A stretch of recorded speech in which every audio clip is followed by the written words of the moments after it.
I do not know who the two women were, yet they are indelibly burned into my memory now. They stood outside on a crisp New York morning last week, middle-aged, short, looking more than a little weary. They were wearing lab coats, and they were leaning against what those coats told me was their place of employment, the Mortimer B. Zuckerman Research Center at Memorial Sloan Kettering Cancer Center. The women in the cancer researchers' lab coats were smoking cigarettes. I've seen a lot of startling things in my more than 40 days and 40 nights alongside my ailing father inside this nation's fractured healthcare system, but nothing seemed to me to better symbolize the futility, the ram your head against a wall futility of this gigantic medical entity that we have created that seems to have not only broken free from human control, but which has to some great measure enslaved us. 23 stories tall, built partly with a $100 million gift from the publisher of the New York Daily News and U.S. News magazine, and two of the cancer researchers are standing in front smoking. That isn't the only picture that haunts my dreams. A man walking out of another hospital, casual, purposeful, in control, the red stitches on the left side of his shaved head outlining a space as big as a large potato and at least an inch higher than the rest of his skull. I don't know if he was getting better or he's getting worse. I don't know if he had just gotten good news or bad. I don't know if tonight he's healthy or he's dead. Months ago, I got in line at a drugstore here. A woman ahead of me, obviously a familiar figure to the young pharmacist behind the counter, trying with mixed success to take in the gentle explanation. "You've maxed out your prescriptions on that insurance," the professional said slowly. "I can't give it to you." Customer shook her head in resignation. It was like the medieval courts of chancery, where if you were poor, you could take your lawsuit against the rich or the government and hope that when they picked the handful of cases to be heard that year, they'd pick somehow yours. If they didn't, you could try again next year, or in some cases every year for 20 next years. The woman who needed the prescription spoke even more slowly than the pharmacist just had. She had almost no hope in her voice. "Try the Cigna, please." Another drugstore late at night, and the pharmacist there was a friend of mine. "You have to do something about this," he said loudly as he handed me my refill. Then he reached for somebody else's prescription. "You see this? Antifungal cream. I just filled this. You know what this costs wholesale? $4. You know what I have to sell it for? $263. I sell it for less and I get fired and maybe we lose our license." And then this. Last Saturday, I leave my father 24 hours after serious surgery that probably saved his life, serious enough that he was still under sedation, and it would be another 24 hours before he knew where he was or who I was. And yet I knew he was okay, because I'd gotten him the best care in the world. Literally, his surgeon is considered one of the top 5 guys in his field alive today. And even I can tell he absolutely nailed the operation. And I know that after my father was to wake up when post-operative fluids would get into his lungs and he had trouble breathing and he had to inhale after every word, they would give him a drug called Lasix that would start to drain the fluids, and within 5 minutes he'd be breathing easier, and within 15 it would be like nothing was ever wrong. And that this was just one of 20 drugs they can use on him, not just to make him better long term, but just as importantly and twice as imperatively to stop his pain short term. And I marvel that we have come so far that you can barely take care of your life, like he will admit he hasn't, for 80 years. You can even be as dumb as those two women outside the Cancer Research Center smoking away, and there's still a kaleidoscope of drugs and therapies and nurses and diagnosticians and psychiatrists and x-ray techs and surgeons, and all of them are capable of undoing the pain and curing the sickness and forestalling death.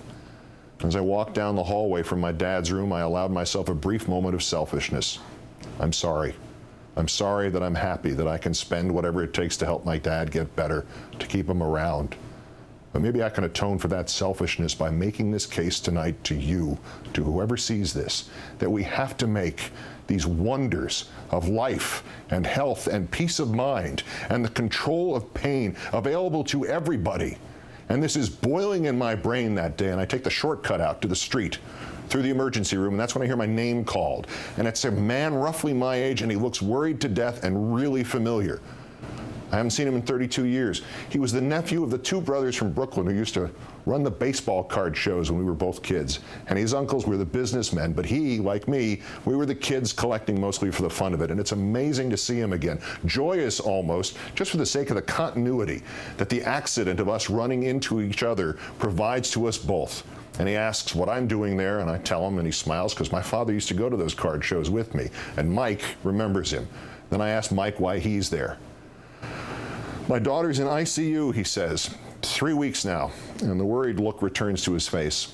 Lyme disease. It's one thing, they knock that down, then it's another. There's a brief pause. Tomorrow I will have to sell my farm. Did you know I had a farm?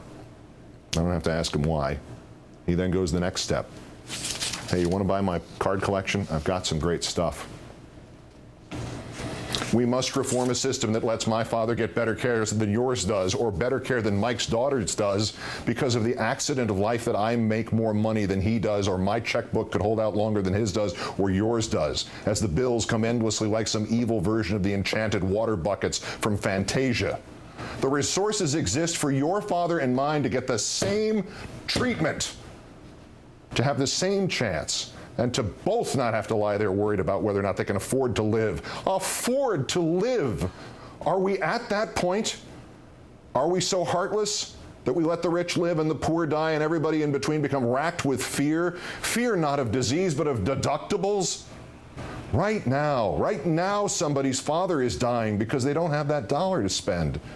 And the means by which the playing field is leveled and the costs that are just as inflated to me as they are to you are reduced, and the money that I then don't have to spend anymore on saving my father can go instead to saving your father. That's called health care reform. Death is the issue. How can we not be united against death? I want my government helping my father to fight death. I want my government to spend taxpayer money to help my father fight to live. And I want my government to spend taxpayer money to help your father fight to live. I want it to spend my money first on fighting death. Not on war, not on banks, not on high-speed rail. Spend our money, spend my money first on the chance to live. And we must be unanimous in this, not to achieve some political triumph for one side against the other, but to save the man or the woman or the child who will be dead by morning in this country, in this century, on our watch, because we are not spending that money tonight. I will not settle for a compromise bill. And I will extend my hand to those who are scared of the inevitability of death, but who've been told they are scared of reform, those who've been exploited by the others, paid or forced to defend the status quo. We must recognize the enemy here. It's an enemy capable of perverting reform meant for you and me into its own ATM that mandates only that more of us become the slaves to the insurance companies, the moneyed interests that have bled their customers white and used their customers' money to buy the system, to buy the politicians, to buy the press. It cannot now even be checked by the government. Ordinarily, the solution would be obvious. We would have to do it for the government. We would have to bring the insurance companies to their knees, to organize, to pick a date, to say enough, to at a given hour, on a given day, stop paying the premiums. An insurance strike. But the insurance company's stranglehold on us is so complete right now that lives would be risked. Lives would be lost by the very act of protest. What parent could risk the cancellation of their child's insurance? What adult could risk giving his insurer the chance to claim that everything wrong with him on the day of an insurance strike was now suddenly a pre-existing condition? Even as the payouts move inexorably downwards to being less than what you have paid in over the years. We are such serfs to the insurance companies that just to invoke the true spirit of the founding of this nation is to give them more power, not less. So I propose tonight one act with two purposes. I propose we, all of us, embrace the selfless individuals at the National Association of Free Clinics. You know them. They conducted the mass healthcare free clinic in Houston that served 1,500 people. I want a healthcare free clinic every week in the principal cities of the states of the 6 senators key to defeating a filibuster against healthcare reform in the Senate. I want Senators Lincoln and Pryor to see what healthcare poverty is really like in Little Rock. I want Senator Baucus to see it in Butte. I want Senator Ben Nelson to see it in Lincoln. I want Senator Landrieu to see it in Baton Rouge. I want Senator Reid to see it in Las Vegas. I'll donate. How much will you donate? We enable thousands of our neighbors to have just a portion of the bounty of good health. And we make a statement to the politicians. Forgive me, William Jennings Bryan. You shall not press down upon the brow of America this crown of insurance. You shall not crucify mankind upon a cross of blue. We think these events will be firmed up presently. You'll be able to link from our website. Trust me, I will remind you. because in one party, in one demographic, in one protest movement, we are all brothers and sisters.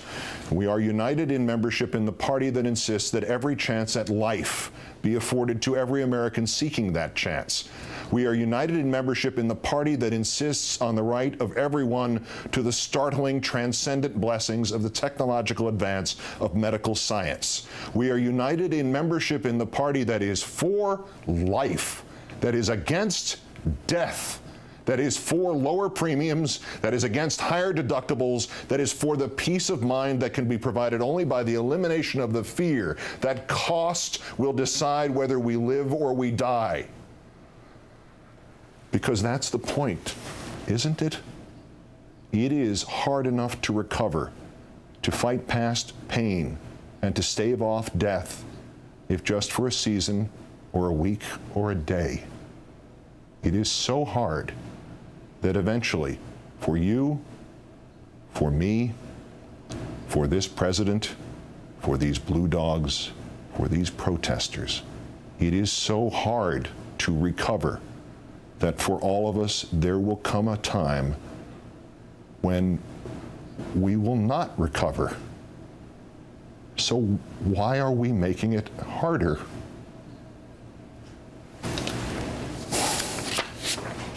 On behalf of both of the Olbermanns, good night and good luck.